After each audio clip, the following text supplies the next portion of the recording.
I'll try to keep my voice up. I don't think we have a mic here today. I know a lot of you are kind of far away in the back there. So thank you all for attending.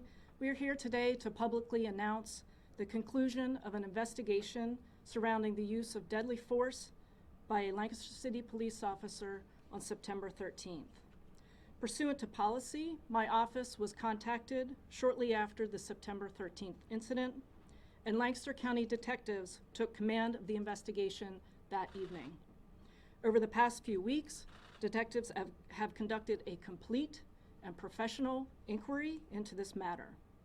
I have been fully debriefed throughout the investigation and have completed my review of the investigative materials. To summarize this incident, a 27-year-old man identified as Ricardo Muñoz was shot and killed by an officer who responded to a 911 call in the 300 block of Laurel Street. Upon arrival, the officer was immediately confronted by Munoz, who ran out of a home and charged the officer while brandishing a large knife. The officer fired 4 shots as he was being chased. All 4 struck Munoz, who died at the scene. The nature of the injuries from the gunshots immediately rendered Munoz beyond resuscitation. In any officer-involved shooting in Lancaster County, I am tasked to render a decision as to whether the use of force used in the incident was justified under the law. Based on my review of the facts and the applicable law, there is no question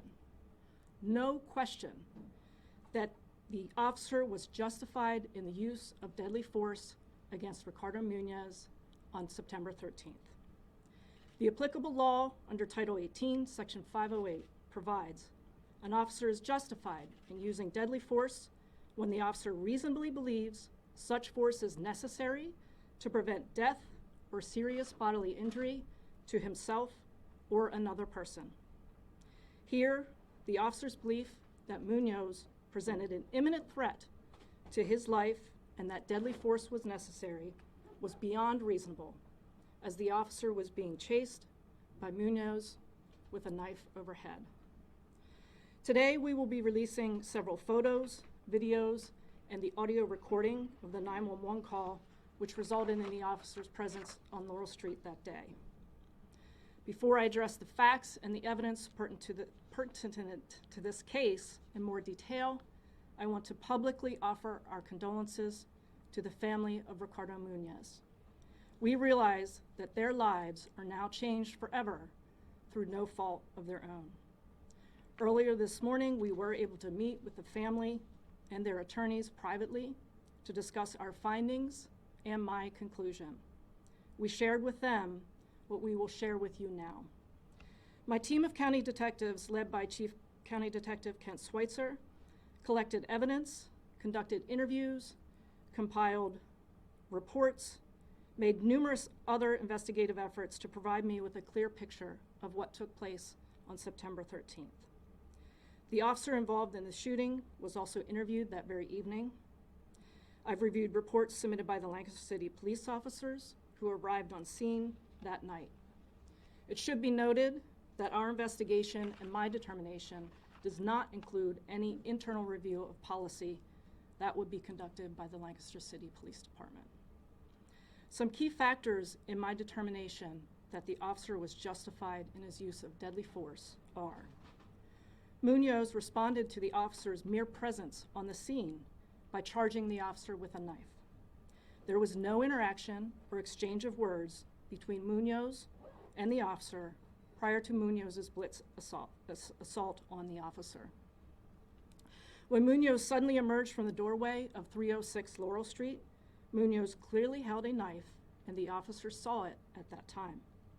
Munoz immediately and without warning charged and chased the officer, and the officer ran for his life. After running a short distance, the officer looked back and saw that Munoz was still rapidly pursuing him. So in that very instant, he turned to the right and he confirmed that the threat was imminent. In that instant, Munoz was right behind him with the knife raised over above his head. The time that elapsed from when Munoz appeared in the doorway to the officer firing shots was a mere 4 seconds. At the time shots were fired, Munoz was less than 7 feet away and likely closer. I want to take a moment to clarify this situation simply does not call for de-escalation tactics or less than lethal force such as a taser. The law simply does not require an officer to use less than lethal force when faced with imminent death or serious bodily injury to themselves or another. And that is exactly what this officer faced.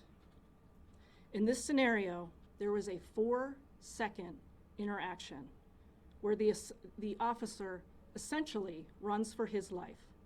So he retreats, he confirms that the threat is still imminent, and he reacts by firing. There was no time or opportunity for de-escalation. Those cannot shoot someone in the leg. This is not how officers are trained. Officers are trained to shoot at center mass, and they're trained to meet deadly force with deadly force until the threat is neutralized. And that is exactly what the officer did here. He did as he was trained to do. And I would submit to you that 4 shots was restraint given the imminent threat that Munoz faced that very day. Whether it be a police officer or a citizen, they would have been justified in using deadly force in that situation. Again, the police officer's belief that deadly force was necessary was patently reasonable and clearly prevented serious bodily injury to himself or another person, and also potentially others in the area had the officer not responded with lethal force. So at this point, we're going to display a map on the screen of the area that we're discussing here today. If you look at the screen, Laurel Street runs from the top of the screen to the bottom of the screen. On the left hand of Laurel Street, we have 4 noted designations. The first at the top of the screen is 236 Laurel Street. That is the residence where the 911 call was placed. Working towards the bottom, the next highlight there is 306 Laurel Street, where Munoz came out of the door. The next is 310 Laurel Street. That's where shots were fired and where Munoz came to rest. And finally, at the bottom of the screen shows where the police officer parked in an alley known as Alley 114 prior to walking up on the sidewalk. The 911 call here was placed at 4:13 p.m. Prior to this call being placed, Munoz is seen here in a photo walking on Laurel Street as he's approaching his sister's house, and this was at approximately 4:10 p.m. As you can see, he's carrying a backpack and heading south towards 236 Laurel Street. At 4:13 p.m., Munoz's sister called 911 from her home at 236 Laurel Street, requesting police assistance. We will have the transcript of this call available. Brett, if you could play the call at this time.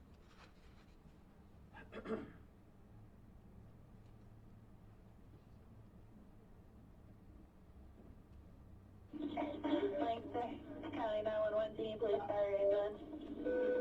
Hello? Hello, do you please fire ambulance? Right now we're at public assistance. Okay, what's the address? 306 Laurel Street. 306 Laurel Street? What township, city, or borough are you in? Lancaster. And the phone number you're calling from?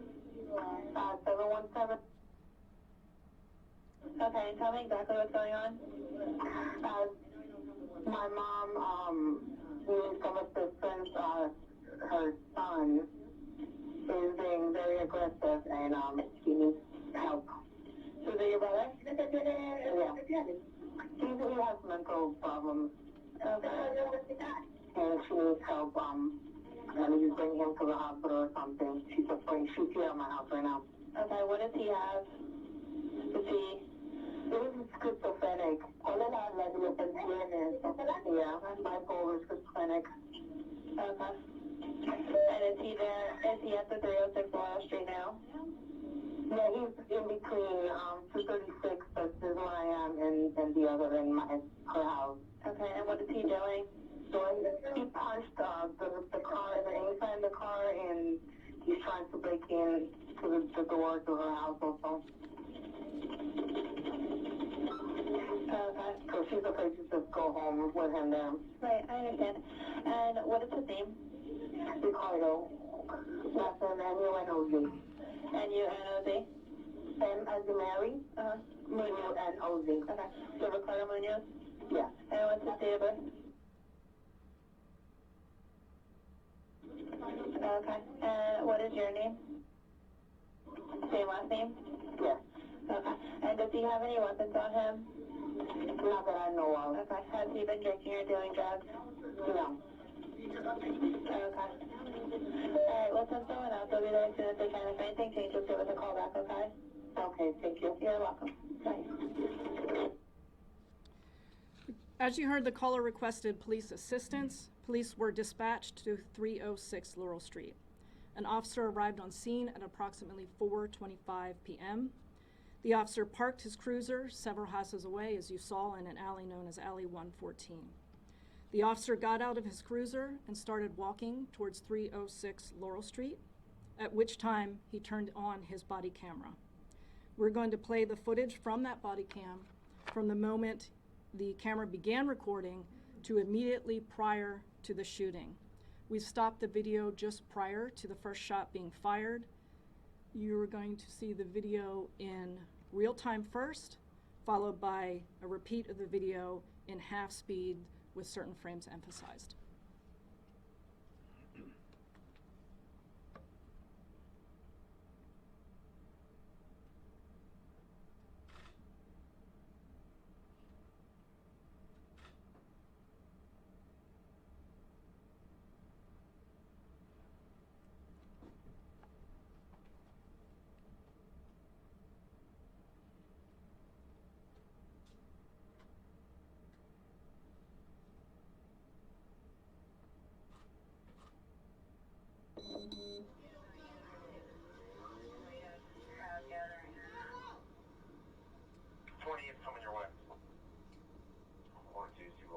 Where'd they go?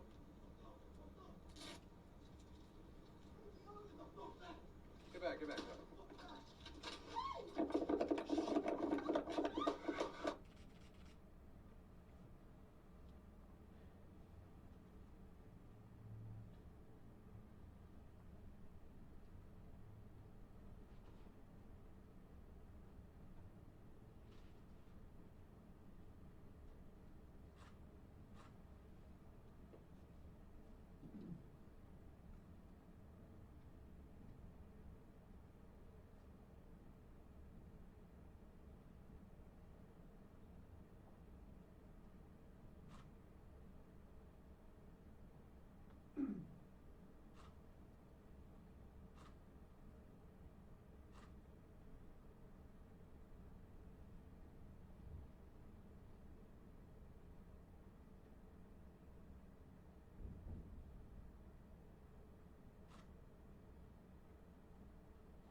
The investigation revealed the following, not all of which is depicted or easily heard in the video.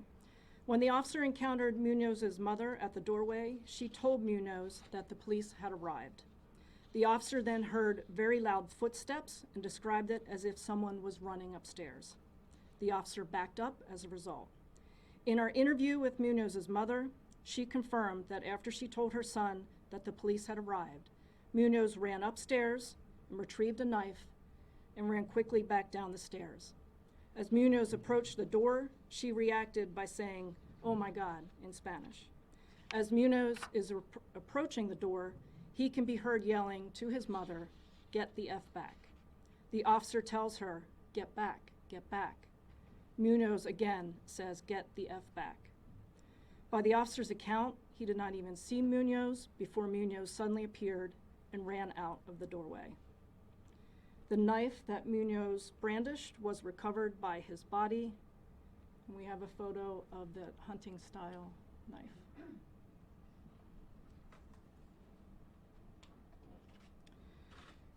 The following happened after the shooting.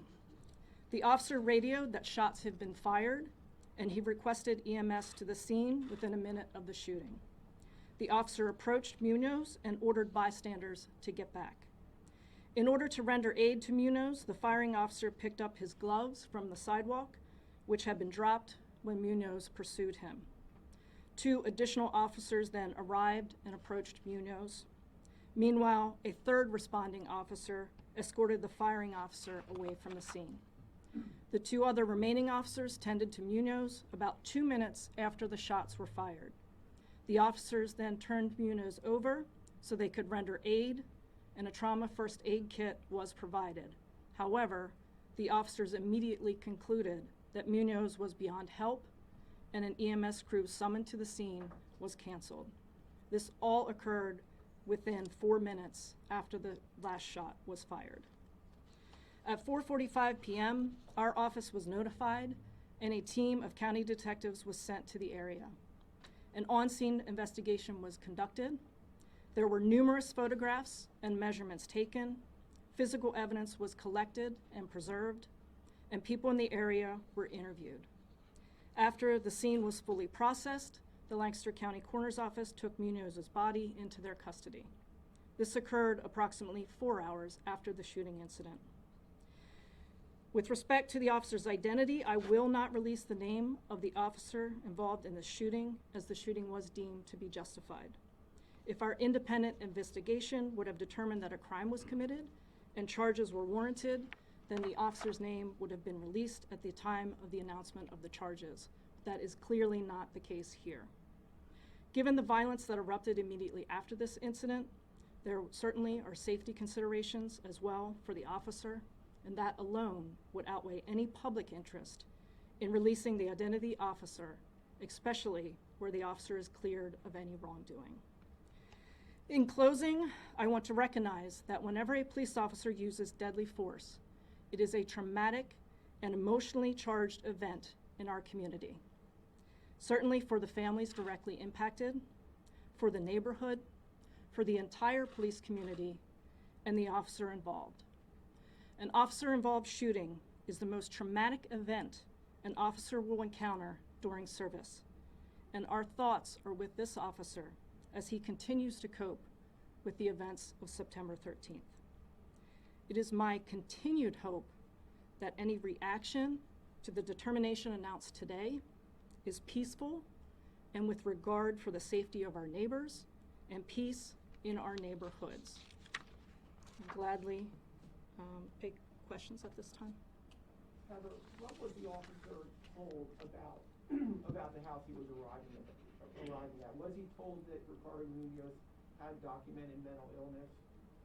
So that's a good question, and much of what dispatch told him was actually contained in that call itself. So some of this will sound repetitive, but after verbally being told some of the information that was in that call and being dispatched to 306 Laurel, when he was at a stationary position, he actually reviewed the written comments from dispatch, which are available to him through his computer system. The written comments indicated, and again, he was already verbally told this, but that the subject was very aggressive with his mother, was schizophrenic and bipolar, had punched the inside of a car, and was trying to break into his mother's home. The officer was told that the subject had no weapons, was not drinking, or on drugs. The officer was provided, again, with a name and date of birth. He was also made aware that the subject had summary warrants at the time, but no warrants in AOPC, or which would be the equivalent of the Court of Common Pleas in Lancaster County. He would not have had, the arriving officer certainly would not have had any information on any prior criminal involvement by Munoz, excuse me. Yes. Is there any situation like this where somebody else, we heard from the mayor, where someone in addition to a police officer is brought into a situation like this, in other words, a social worker? In Lancaster County, are you Yeah. asking? I mean, I'm aware that Lancaster City employs a social worker, but the scope of her employment and what exactly her job description is and what that requires, I wouldn't know. I think Lancaster City would be better equipped to handle that question. And the call was made to not, there was some talk about the call being made to a crisis center or crisis intervention. So the call you heard here today was a 911 call. During our investigation, we did determine that in an interview with the one sister, that she indicated she had called Lebanon County Crisis. We were not able to confirm with Lebanon County Crisis that that call happened, although we don't disbelieve that call was placed. There was then another call placed to the non-emergency number, which would be essentially the front desk at Lancaster City Bureau of Police, and that call did in fact happen. What was told in that call? So the Sister Relentis was inquiring about the situation and what to do. Now, she was not at the address where the other sister was, Deborah, at 236 Laurel Street, so she was not on scene. The officer provided her with kind of an overview of what the policies and procedures are, asked whether she wanted to be transferred to police dispatch, and she declined at that time. So those calls happened at the same time? Those sisters were essentially calling at the same time? There were 3 calls. So the sister not on scene called Lebanon County Crisis, then called police non-emergency. The sister on scene at 236 Laurel Street called 911. Virtually, yes, kind of in the span of minutes. No call was made to a Lancaster crisis intervention. Not to our knowledge. Well, we got limited information from Crisis. There was no indication of a call on September 13th. They had been called, when were they called? No, I mean, in regards to certain mental health history. District Attorney, the family's really been emphatic that Ricardo never posed a threat to them, and that their purpose in calling was to get him involuntarily committed to the hospital. So in your investigation, and it's clear in the 911 tape as well, that at times they're mentioning that that's what they're trying to do is get him to the hospital. With your investigation, what did you learn about the officer's purpose and motive when he went there? What was his plan, and what was he planning to do? So I can tell you that the call for police assistance was absolutely a police assistance call. In other words, police were needed to respond to that call. In any city across the country, police would have responded to that call. You heard that he was being described as being very aggressive, that the mother was afraid of him, and that he was trying to break into her house. I can tell you that there's certainly nothing unreasonable about the officer's approach. Here, he did not arrive with lights and sirens on. They were off. He parked a good distance away. He parked out of the view of the occupants of that home. He approached on foot, calmly. He was able to look at the situation. He heard that another officer was 6 blocks away, so he knew that backup was coming. He was able to relay to arriving officers that he did not see anything at the time. So all of that is very reasonable. In his statement, the officer indicated that due to the circumstances of the call, he decided to proceed to the doorway, and that was out of care and concern for those that made the call. Again, I've only heard the 911 call once so far, but I heard them say that they were trying to get him to the hospital. And so, again, did that factor into the officer's mission, providing the role of getting a person with a serious diagnosed mental illness to a hospital for care? Was that part of the overall plan, or was his role something else? I think it's even more basic than that. Police were dispatched to an appropriate call for the police to respond, and he arrived. That's all he had the chance to do. What were they responding to? Were they responding to The request for police assistance. What kind of assistance? Again, if you listen to the call, the subject is being described as very aggressive, that the mother's afraid of him, and that he's trying to break into the So house. it sounds like they did- Regardless of whether that's his mother's house, when someone's trying to break in, that's a potential burglary. Again, he only had the opportunity to arrive, nothing else. There was no interchange, no exchange of words. He arrived. Next question. Do you support anything in the future in this type of call? And it's a difficult situation because the officer is concerned, obviously, about people in the home, you know, being hurt. So he can't really sit in a car necessarily and wait for something to happen. He's been criticized if something would happen in the house. But is there a policy to look at where when somebody's calling and saying somebody has schizophrenia, family member, to bring somebody else in from a hospital, you know, switch that call yourself to call in someone with that type of background, psychological background? So I'm not aware of any policy that Lancaster City Police would have, but I think this instance, you know, is a baseline for a discussion. That's probably a worthy discussion to be had. But respectfully, I think those involved in BHDS, those involved with crisis, the police department, the mayor, I think they need to have that conversation.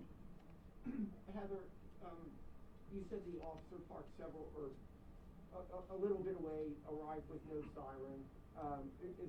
Is that like following some sort of policy on how to respond to such calls?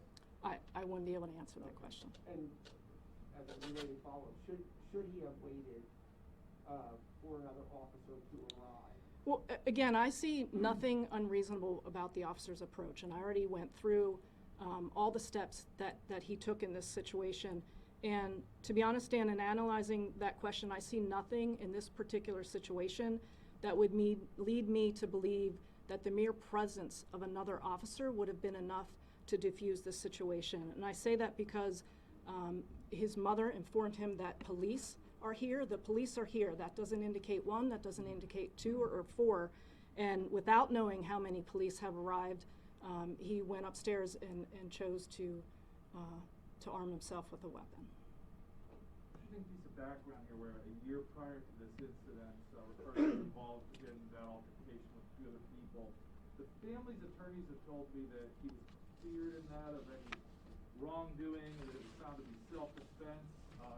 Unfortunately, and I don't know if that's true, and I am asking right now, because I know there were a lot of media narratives that characterized Ricardo as someone who had, you know, attacked people with a knife in the past. So you mentioned those summary charges outstanding. Did the officer who was investigating have knowledge of the 2019 incident? And was his perception of that incident one where he believed Ricardo to be a man acting in self-defense or an aggressor? And if you could just kind of help me understand what was the ultimate outcome with that 2019 incident? Was he cleared of any wrongdoing, Ricardo? So the 2019 incident was pending at the time this incident occurred. It was scheduled for trial in March of this year, and then the pandemic hit, so it was really in limbo at the time. I apologize. It was scheduled for, where are we here? October.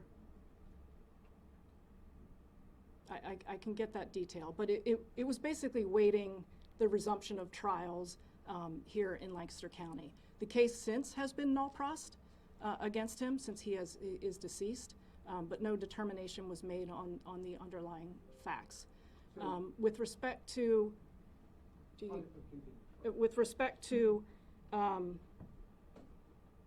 what the officer knew, the arriving officer did not have any prior knowledge of Ricardo Muñoz. I should say prior memory. He was not aware of the current charge in the system. Our investigation revealed that there may have been interaction 2 years prior on a call for a suspicious person in a different part of the city, but he had no memory of Ricardo Muñoz or the family. So can you dispute or deny or resolve what the family is saying, that these charges were going to be dropped? He was acting in self-defense. The charges were scheduled They're for adamant about that. this charges were scheduled for a guilty plea in January of this year. The guilty plea did not occur, and it was listed for trial in March of this year. But then that was postponed because of the pandemic.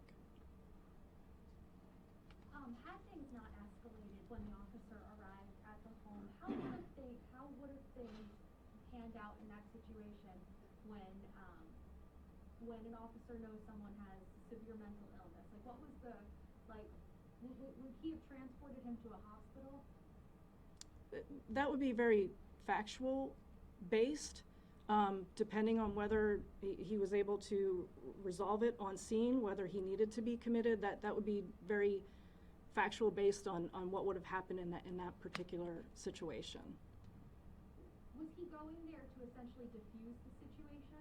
He was arriving to a call that he was dispatched to. No, you were saying that the city could maybe look at, how to respond to these calls, but this isn't just a city issue. This could have happened anywhere. Would you, as the county district attorney, want to see something put into place?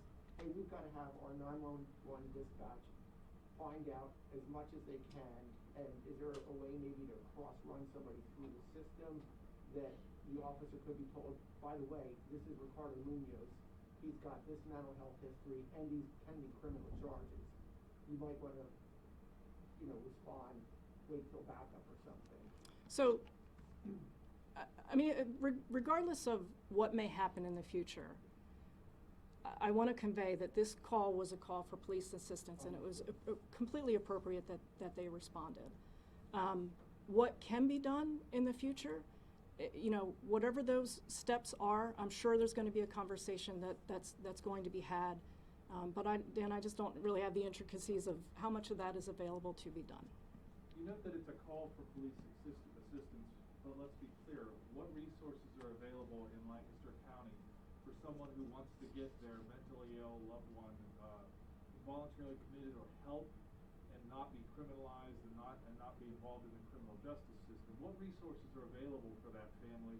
What number can they call or person can they call other than police? So, I think that's a great question, and I think the obvious answer is that we have crisis intervention, we have behavioral health department services, but I'm not the best person to speak about those particular departments and the services that they offer. Follow up on that. Since there is a crisis intervention team, do you think that in the future they should automatically swing into action?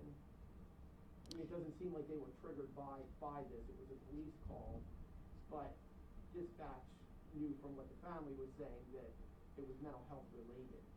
And again, a very good question, but my review here is really focused on whether the use of force was justified, and I've determined that it was. I think other agencies, Dan, are probably more appropriate to ask that question.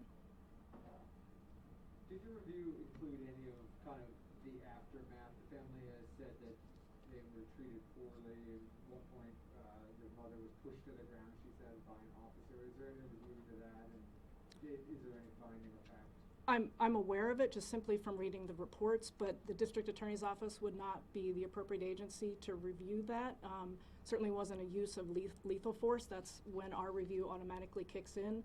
So that would be done internally first by the Lancaster City Police Department. I'm aware that Lancaster as a social worker, I'm not super familiar with how that works. A call like this where it says in the course of the call that the person, they're trying to get this person to the hospital and that he has schizophrenia and he's been diagnosed. Would a call like that trigger the dispatcher to call the social worker? Why wasn't the social worker called? I can't answer that. Again, I don't know the scope of her employment, so I think that would be better directed to the Lancaster City Police Department. During the course of your looking through this, did the events that took place in the city, some of the protests, the high tensions, did that come into play for you as far as timing? Did it take any longer? Were you any more focused on this case than maybe another one? Or, did that play any role into just kind of the pragmatic approach that you took here? We wanted to make sure we did a complete and a professional inquiry. Certainly, we wanted to also be able to make sure that we were relaying the information to the public in a timely manner. Certainly that we were aware of the events that night. But I'd like to think that in any investigation, those would be our top 2 priorities. All right, thank you.